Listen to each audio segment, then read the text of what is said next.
What's up everybody, Jameson Redding here with the Road Trip Angler. This week we're fishing the Puget Sound in Washington with my good buddy David Foyt from Duckworth Boats. We've also got a bunch of people coming on this trip. We got Bill Batson, we got Tony, we got Joey, and we got Tom, and they all know more about this fishery than I do. So this is gonna be an awesome trip.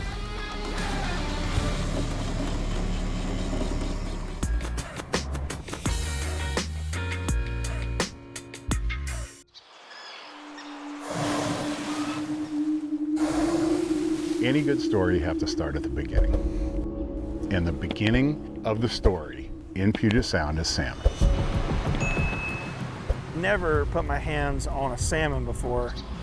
There's not a lot of areas here or opportunities where you can actually keep salmon and halibut and potentially even lingcod all on the same day in the same area. But if we run all the way out into the straits, we can do that.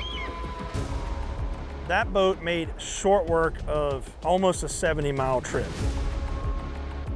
Structure, presence of feed, time of year, and where you are in the migration. That's your trifecta of locating salmon. When you have a team like that, our chances for success are automatically higher than I would ever have. Okay, keep reeling, keep reeling, keep reeling. Ooh, now I'm getting really excited. I was just kind of normal there for a minute. Okay, let me slide back behind you, buddy. That's what we want. And just keep constant pressure and lift, lift, lift. Step back in the boat, there you go. Sweet, there we go. Oh.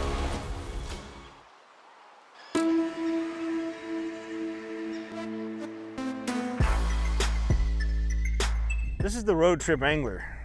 I'm supposed to road trip, but not on this episode. I actually got to fly into Washington and then jump in a truck with my buddy David and pick up a boat from Duckworth, literally where they're born.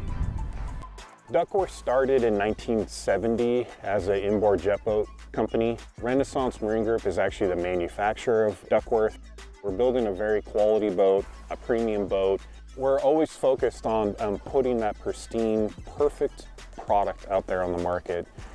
It's not every day that you get to come to the factory to pick up a boat that you're going to then take fishing. But we're here at the Duckworth factory in Washington, but we're on the wrong side of Washington. We're fishing the Puget Sound. So David, who works with Duckworth and is a longtime friend of mine, is actually going to do the road tripping for me, and I get to sit in the passenger seat and relax as we drive across the state to the Puget Sound.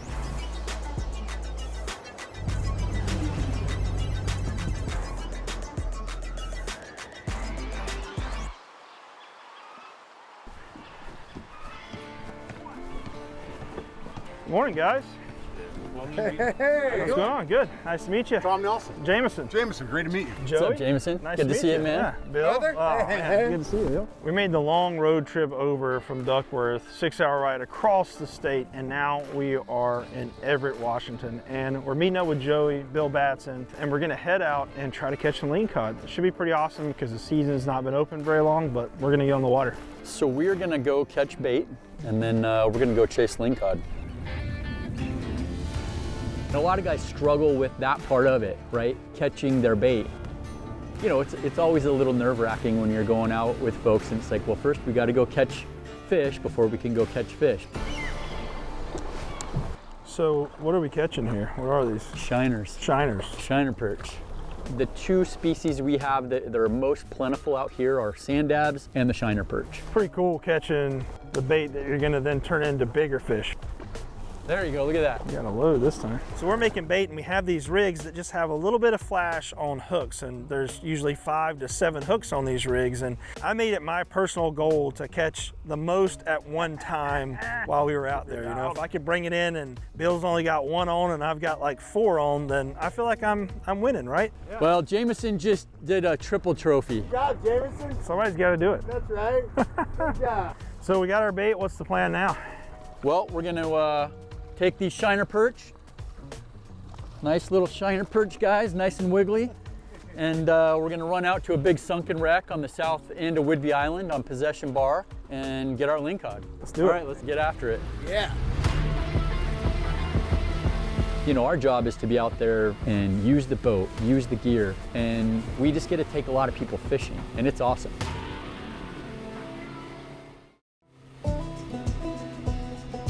On a lot of my trips, I'm in smaller watercraft, but I love being on a boat. I love the community of a boat.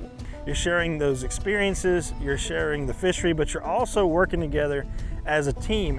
When we're fishing for lingcod out there, even more important than the guys controlling the fishing rods, it's the guy controlling the boat. If you do not have proper boat control, you're not going to catch a fish. Doesn't matter how experienced the anglers in the back of the boat are, it's the guy controlling the boat that is really catching all the fish. Being a captain of the boat, you got a lot going on. You got to be head on a swivel, making adjustments, looking at what everybody's doing in the boat, look at the current, look at our drift, and put us on fish. Try to pull your bow to the east if you can, David. The goal is to drop it down to the bottom, and then Joey was saying we do a couple cranks up off the bottom, help reduce the snags, but that's where those fish are cruising, just off the bottom. And David's doing a great job of keeping our lines straight up and down, so you don't want your lines swept out one way or the other, because then you don't really know how to manage your depth, and you also can't feel that bite, and potentially you're gonna get tangled up and miss a fish. That's a lingcod. Good job, Bill. That's a good one. When a lingcod bites a bait, they get it and they turn it around, then they suck it in, and you can feel it, right? So it's just weight, and you just reel into it. He worked me a little bit. And the rod I was using, obviously a rain shadow rod. It had that nice parabolic band so it could take the head shakes, and when it ran, you let it run a little bit. You don't let him go to the bottom, because if he goes to the bottom, he's gonna go back in his hole. Come on, baby. Not to the bottom, not to the bottom. Oh. So you have to kind of pull on him, but yeah, no, it was a great experience. Keep reeling, keep reeling, keep reeling. Bill Batson is always a blast to fish with. He's competitive. Me and him love giving each other a hard time. He brings me just for that, you know, to make sure I catch more fish than him.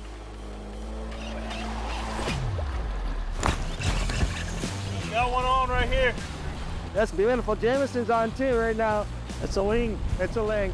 When you get that lingcod on, if you do it right, you're not gonna lose it. Here, just bring it right up here, right up to me.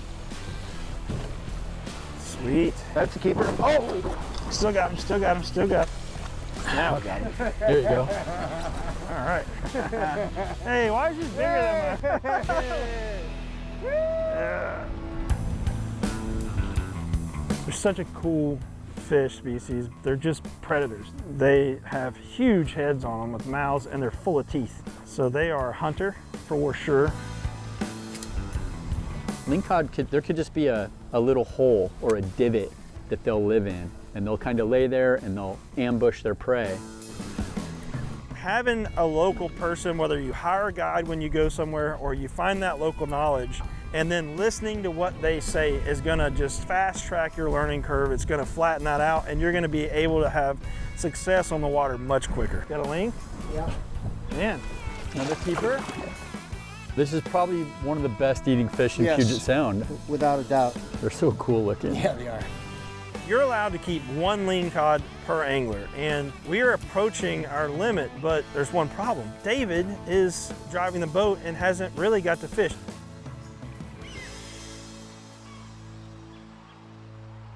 David's been up here running the boat the whole time, so I thought I would give it a go, learn a little bit about this setup, and see if I can't get him back there on the back. Give him a chance to go after one. Boy, that's good structure right there. See that? Anytime you see that, slow us down and tell us to drop. Yeah, nice job.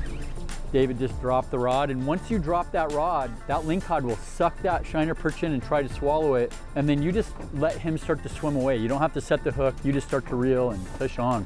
Nice, David. Nice. Woo! Well, we can keep one apiece, and I think we got them. Yeah, we did. Cheers. Cheers, yeah. Cheers. Over here. There we go.